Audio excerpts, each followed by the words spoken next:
Markets aren't just numbers on a screen. They're a living map of our collective expectations, fears, and hopes about the future. Midway through 2025, that map is shifting in subtle but important ways.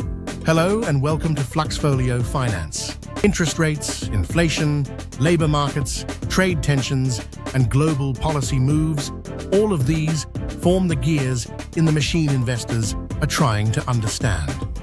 Let's start with monetary policy. In the US, the Federal Reserve holds its benchmark rate at 4.25 to 4.50%, signaling caution as inflation pressures linger despite some cooling. Markets hope for cuts, maybe as early as September, but Fed officials emphasize patience. Meanwhile, the Bank of England inches closer to easing. Officials warn that the UK's soft landing is at risk. Markets now expect up to 5 rate cuts by late 2026, aiming for around 2.25%. The European Central Bank holds at roughly 2%, wary of global volatility. The IMF calls Europe's inflation balanced, but warns that energy and wage pressures could reignite.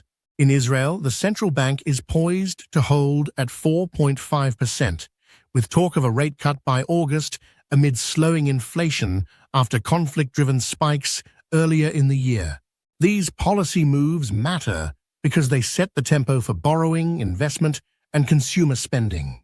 Next, growth and labor markets. US GDP growth is projected around 1.4 to 1.6% in 2025, slower than 2024. The OECD forecasts global growth decelerating from 3.1% in 2024 to 2.9% in 2025. Emerging markets slow too. JP Morgan expects EM growth to decelerate to around 2.4%, pushing central banks there toward easing. Labor markets show cracks. U.S. job creation slowed from 186,000 a month to around 135,000. Unemployment edges toward 4.3%, a level that could nudge the Fed toward cuts if the trend continues. Inflation remains a key worry. Tariffs have quietly transformed the U.S. trade landscape. Average tariff rates surged to the mid-teens, the highest since the 1930s. These taxes ripple through supply chains. Prices climb. OECD warnings about stagflation grow louder. Slower growth, sticky inflation near 4% at year-end. Yet there are signs of relief. European inflation is stable for now. US core inflation is easing, though gradually. The question is whether labor market softening will unlock the Fed's willingness to cut. Financial markets have been on a wild ride. In April, tariffs triggered a sharp market drop, the worst since the 2020 pandemic crash. But a tariff pause in May fueled one of the fastest rebounds on record. By June, the S&P 500, Nasdaq, and Dow were near record highs. Year-to-date, the S&P was up 5.3%, the Nasdaq 5.4%. Analysts at UBS, Yardeni, and JP Morgan see potential for continued gains, projecting the S&P 500 could reach 6,500 by mid-2026. But they also warn of real risks: geopolitical tension, interest rate surprises, and stretched valuations. Bond markets tell their own story. While the Fed holds steady, yields have eased as investors bet on eventual rate cuts. Corporate bond demand is strong. Credit conditions are looser than feared. Optimism is back, but gaps remain between financial markets' exuberance and the slower real economy. Global divergence is part of this complex picture. Morgan Stanley favors U.S. equities, high-grade fixed income, and a weaker dollar, boosting foreign currencies. Meanwhile, Schwab and Vanguard stress diversification, with international equities outperforming U.S. stocks in early 2025.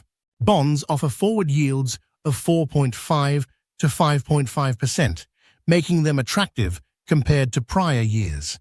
Investors are being advised to balance credit exposure, favor high quality, and diversify globally. All of these gears work together: policy, growth, inflation, markets, strategy. But what lies ahead? Will the Fed cut in September? That depends on labor data, inflation trends, and trade policy. Markets are pricing in roughly a 68% chance of a September cut, with 3 total cuts expected by year-end. Will tariffs flare again, reversing recent truces and fueling more volatility? Will central banks across developed markets coordinate easing, or will divergence create currency and trade imbalances? Will the market's momentum hold if earnings disappoint or geopolitical shocks strike? Investors are watching jobs data, inflation prints, central bank guidance, and trade headlines for clues. This is the clockwork of the global economy at mid-year 2025. Investors want a roadmap for the second half of 2025. The question isn't whether risks exist, it's how to navigate them. Scenario planning matters now more than ever. 1. If the Fed holds rates steady, with inflation sticky and growth modest, markets may drift sideways. Equities could churn without a clear catalyst. Bonds might offer stable yields around 4 to 4.5%. Defensive equity sectors like consumer staples and utilities could outperform. 2. If trade tensions ease and labor markets soften further, the Fed may cut rates multiple times. That could trigger a rally in equities, especially cyclicals like financials, industrials, and infrastructure plays. Emerging markets and commodities could benefit from a weaker dollar. 3. If tariffs flare again and central banks remain cautious, safe haven assets will gain. Cash, U.S. Treasuries, gold, and the dollar could strengthen while risk assets retreat. 4. If a mild recession emerges, the Fed would likely pivot sharply dovish. Stocks could see an initial drop, but then rebound as rates fall. Bonds would rally. Sectors like tech and small caps might lead the recovery once the path forward is clearer. Markets are sensitive to every data point. Job reports showing monthly gains below 100,000 could tip the Fed toward cuts. Any re-escalation in tariffs could reignite volatility and stall trade flows. Fed futures are already pricing in a roughly 68% chance of a September cut, with 3 total cuts expected by year-end. Investors are watching labor prints, CPI data, Fed minutes, and trade negotiations for signals. Global divergence adds complexity. The Bank of England is likely to ease rates more aggressively to support a weakening economy. The ECB remains cautious, but aware that growth is slowing and inflation is stabilizing. Emerging market central banks are already cutting to support growth as demand softens. Morgan Stanley suggests overweighting U.S. equities and high-grade fixed income while anticipating a weaker dollar that supports non-U.S. currencies. Schwab and Vanguard argue for broad diversification. International equities have outperformed U.S. markets so far in 2025, and bonds now offer yields not seen in over a decade. For many investors, bonds paying 4.5 to 5.5% offer a compelling alternative to overpriced equities with uncertain earnings growth. Sector strategies reflect these macro calls. Tech remains attractive but sensitive to rate moves. Financials benefit from a steepening yield curve.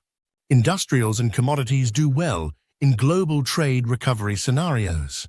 Utilities and consumer staples outperform in defensive settings. Emerging markets stand to gain if the dollar weakens and global trade normalizes, but they remain vulnerable to sudden trade or policy shocks. Asset allocation isn't static.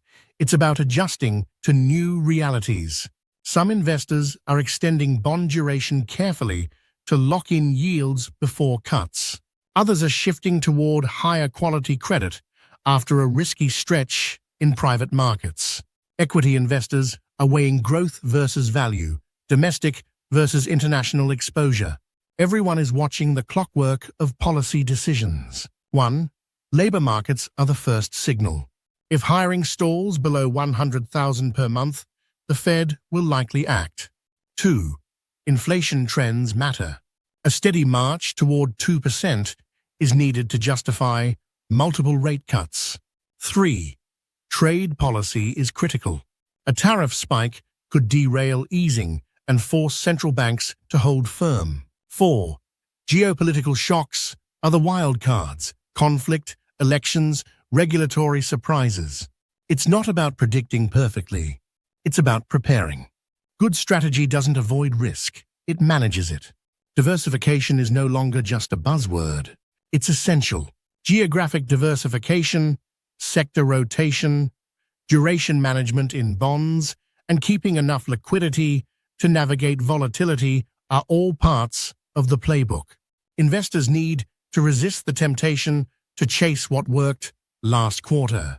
Instead, they must focus on resilient portfolios that can adapt to rate shifts, policy surprises, and real economic changes.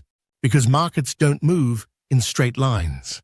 They reflect the sum of millions of decisions, policy choices, and unpredictable shocks. The second half of 2025 is likely to bring surprises. But surprises don't have to mean losses if you're prepared. Thank you for watching FluxFolio Finance. Don't forget to like, subscribe, and comment on how do you think global economy is going to be in the second half of 2025. And until next time.